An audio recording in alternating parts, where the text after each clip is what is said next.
कर्जा लेके कुछ काम नहीं करना चाहिए। पता है आपको क्या नहीं करना चाहिए? कर्जा लेके कभी तीर्थ यात्रा नहीं करना चाहिए। कर्जा लेके कभी भागवत नहीं सुननी चाहिए। पहले अपना काम धाम कर लो, कर्जा वर्जा चुकाओ। जब आपको ईश्वर दें 2 पैसा है तो फिर भागवत सुन लो और तीर्थ यात्रा करो। पर तीर्थ यात्रा करना जरूर चाहिए।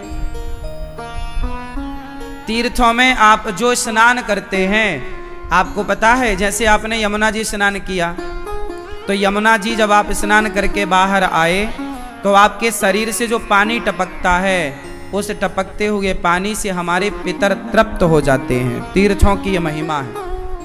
इसलिए तीर्थों में जब हम लोग स्नान करने जाते हैं तो हमें कभी पानी पहुंचना नहीं चाहिए। पता है आपको, जैसे आप गंगा जी नहाए, यमुना नहाए, तो नहा के निकलने के बाद ना पानी पहुंचना नहीं चाहिए। पानी शरीर से टपकता रहे। क्या होगा? टपकते हुए पानी से हमारे भाई, हमारे पितर भी तो देखते हैं कि आज हमारा बेटा, आज हमारा पोता, आज ये गंगा जी नहा के आ रहे हैं, आज ये यमुना जी नहा रहे हैं, आज इन्होंने भागवत सुनी, तो आपके पुण्य से वह भी तृप्त होकर कह देखो देखो आज हमारे बच्चे तीर्थ यात्रा गए। और आपका पुण्य जो भी करते हो वो अपने आप आपके पितरों को प्राप्त हो जाता है, कुछ प्रतिशत, कुछ परसेंट। आपने एक गाय को रोटी भी दे दी माना की, तो उस गाय को रोटी देने का भी पुण्य आपके पितरों को मिलेगा। और आपने दूसरे से, अब जैसे क्या होता है,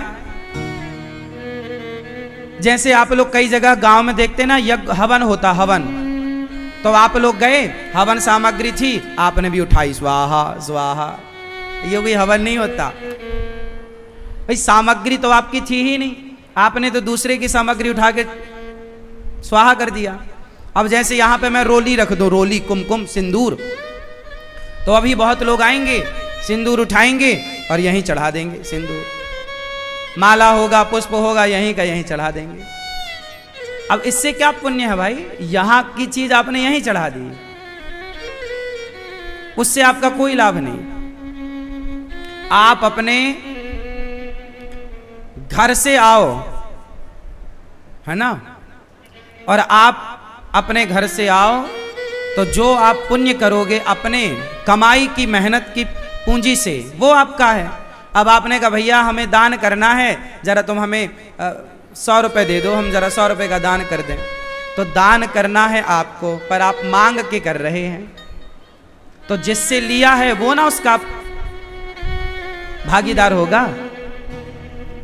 आपको भी पुण्य इस बात का मिलेगा कि आपने मन बनाया, आपने उसका 100 रुपए चुका दिया बाद में, तो वो आपका पुण्य हो जाएगा। पर आपने लेके दे दिया और उसको दिया नहीं, तो वो बताओ, आप ही बताओ, उसका दान का फिर पुण्यात्मा कौन हुआ, आप या वो जिससे लिया था? बोलो, जिससे लिया था वो उसका पुण्य पाएगा। हम क्यों पाएंगे भाई?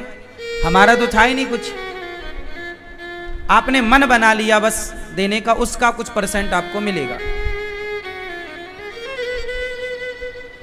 इसलिए सारी संपत्ति बच्चों को नहीं देनी चाहिए। बच्चों को केवल टैलेंट देना चाहिए, काबिलियत, योग्यता। बाकी जो कमाओ, कमाई का कुछ परसेंट, 5%, 10% हमेशा आप अपने हाथ से किसी को गाय दान करो, अपने हाथ से भागवत सुनो, अपनी कमाई मेहनत के पैसे से भागवत सुनो। याद रखना, जैसे लोग ना बेईमानी करते हैं, जैसे गला काटा किसी का, मर्डर किया और मर्डर करके 10 लाख रुपए कमाया, या किसी बच्चे का किडनैप कर लिया, फिरौती मांगी 20 लाख रुपए, उसको लगा 20 लाख मांगे, चलो 2 लाख दान कर देते हैं, तो वो 2 लाख दान करो या तुम पूरे दान करो, तुम्हें उस दान का कोई पुण्य नहीं है। क्यों जी? आप बताओ, आपने झूठ बोल के 100 रुपए कमाए और 100 रुपए कमा के आपको लगा चलो 50 रुपए दान कर देते हैं, तो भले 50 दान कर दो, पर जो 50 बचा वो भी तुम्हारा पाप का ही कहलाएगा। वो सफेद नहीं होगा, वो व्हाइट नहीं होगा, वो ब्लैक ही रहेगा। हाँ या ना? क्योंकि तुमने चोरी से कमाया है, गलत तरीके से कमाकर दान किया। दान करना है पर गलत पैसे का दान नहीं। गलत पैसे का दान कर दो करोड़ों, कोई फायदा नहीं है उसका। ना मुझे लेने का फायदा होगा, ना आपको देने का फायदा होगा। इसलिए हम कहते हैं हमें करोड़ों मत दिया करो बेईमानी का। आप तो केवल अपने खून पसीने की कमाई का सिर्फ 1 रुपए देंगे, उसमें हम खुश हैं। उस 1 रुपए से गौरी गोपाल आश्रम की तमाम सेवाएं चल जाएंगी। मेहनत का 1 रुपए चाहिए साहब।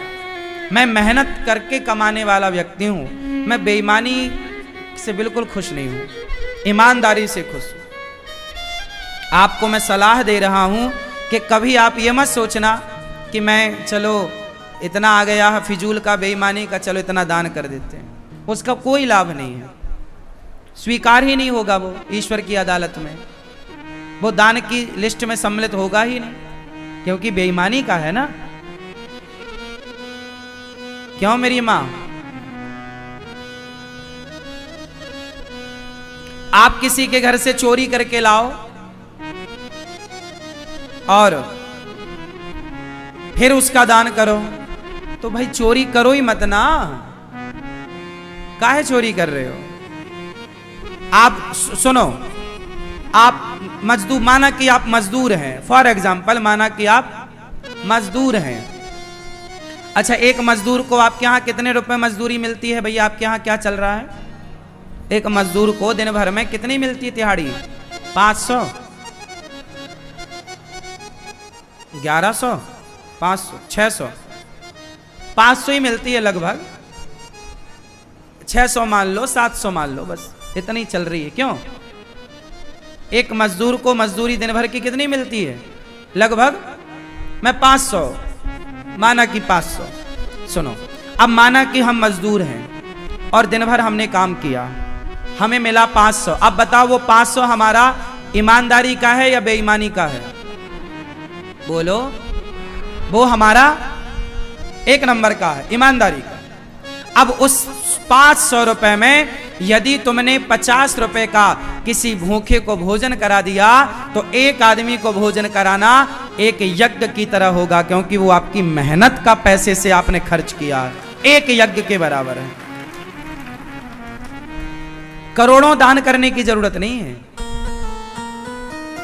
मेहनत की कमाई का एक व्यक्ति को भोजन कराओ, बस। ज्यादा नहीं है आपके पास तो एक का। पर दान जब भी करना तो मेहनत की पूंजी का ही दान करना। बेईमानी का तो राम राम हमें मत देना। बेईमानी का करोड़ों यदि है आपके पास तो हमें नहीं चाहिए करोड़ों। ईमानदारी का है तो 5 रुपए भी स्वीकार है, और बेईमानी का है तो करोड़ों भी हम स्वीकार नहीं करते। आपको एक बात और बताएं, हम सबका दान लेते भी नहीं हैं, हम सबसे लेते नहीं हैं। बहुत लोग आते हैं, महाराज जी हमारे पास बहुत सारा पैसा है 2 नंबर का, क्या आप ले लेंगे? हमने कहा नहीं भाई, हम क्या करेंगे तुम्हारे 2 नंबर का पैसा? तुमने बेईमानी की होगी, ठगा होगा, लूटा होगा, हमें किसी और को दे दो, जाओ, हमें नहीं चाहिए। हमें तो ईमानदारी का तुम्हारे पास हो, मेहनत का, तो वो दो, और वो भी ज्यादा नहीं, जो आपकी श्रद्धा।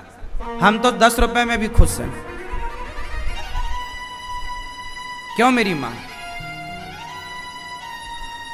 कितने लोग मेरी बात से सहमत हैं कि ईमानदारी का 1 रुपए और बेईमानी का करोड़ों? वो करोड़ों भी 1 रुपए की बराबरी नहीं कर पाएगा साहब। सुनो, एक पलड़े पर आप बेईमानी का 1 करोड़ रखो और दूसरे पलड़े पर ईमानदारी का 1 रुपए रखो, तो 1 रुपए की बराबरी वो 1 करोड़ नहीं कर पाएगा, ऐसा मेरा मानना है। किस किस का मानना है? सही है? ईश्वर की अदालत में जब न्याय होगा तो वो 1 रुपए 1 करोड़ पर भारी पड़ जाएगा।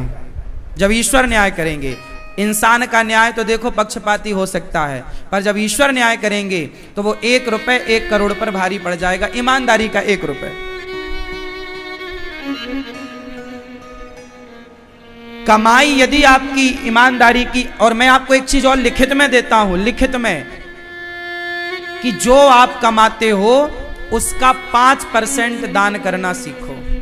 नियम बनाओ, जैसे हम अपनी कमाई का 30% टैक्स देते हैं, इनकम टैक्स सरकार को, कोई भी खरीदी पर 18% जीएसटी देते हैं, तो हंसते हंसते देते हैं या रोते रोते? हंसते दो रोते दो देना पड़ता है। क्यों जी, बात सही है कि गलत है? आप कोई भी सामान खरीदते हो लगभग 18% जीएसटी होता है, हाँ या ना? वो किसका होता है? सरकार का। यदि इस सरकार का 18% है और साल भर की इनकम में 30% है, तो उस सरकार का कितना होगा टैक्स? इस सरकार का टैक्स तो लोग चुकाते हैं, लेकिन उस सरकार का, परमात्मा का टैक्स देना भूल जाते हैं। भगवान को भी टैक्स दिया करो। कौन सा टैक्स? जब आप किसी भूखे को भोजन करा देते हैं अपनी कमाई से, तो भगवान प्रसन्न हो जाते हैं, किसने टैक्स दे दिया। यही है, आप कमाई का 5%, 100 रुपए कमाओ तो 5 रुपए संतों की सेवा के लिए, दीन दुखियों की सेवा के लिए निकालो। फिर देखना, कभी तुम्हारे घर में धन की कमी होए तो मेरे से बोलना।